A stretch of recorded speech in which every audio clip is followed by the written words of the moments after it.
Dabar šis pastatas tarnauja kaip Joniškio Algimanto Raudonikio meno mokykla.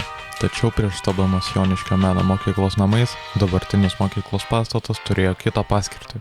Tai buvę Joniškio komunistų partijos namai. Baltai juodoje nuotraukoje matomas 2 aukštų pastatas. Jis yra paprastos funkcionalios architektūros, būdingas 20 amžiui, vidurio arba socializmo laikotarpio pastatams. Iš nuotraukos autoriaus sužinome, kad tai Joniškio komunistų partijos komitetas, taip pat, kad ši nuotrauka padaryta 1967 metais. Pastatas turi paprastą simetrišką fasadą su stačiakampiais langais, kurių kiekviename aukšte yra po kelis vienodai išdėstytus.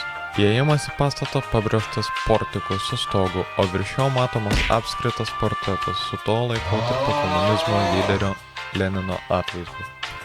Priešais pastatą matyti 2 eilės vėliavų. Čia matomos kelių rūšių, dalis jų lengvai atpažįstamos dėl raštų, visai kaip ši vėliava su komunistų partijos simbolika. Tai leidžia suprasti, kad pastatas viešosios paskirties. Taip pat priešais pastatą matomos gyvatvorės, krūmai, dar vienas medelis be lapų, išlikusi pastato forma, 2 aukštų simetriškas dizainas su stačiakampiais langais. Taip pat abiejose nuotraukose matomas centrinis įėjimas, kas ir leidžia atpažinti pastatą. Tačiau senesnėje nuotraukoje virš įėjimo buvo apskritas portretas ir portikas. Dabar jų nebėra. Įėjimas modernizuotas.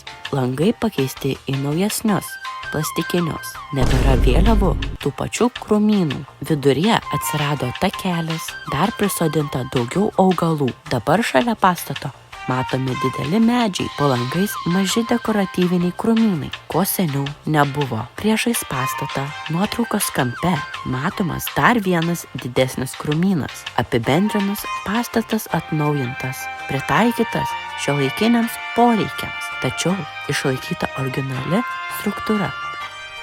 Į buvusį Joniškio rajono komunistų partijos komiteto pastatą meno mokykla atsikraustė tik 1991 metais. Prieš tai ji buvo įsikūrusi antrosios Joniškio vidurinės mokyklos patalpose.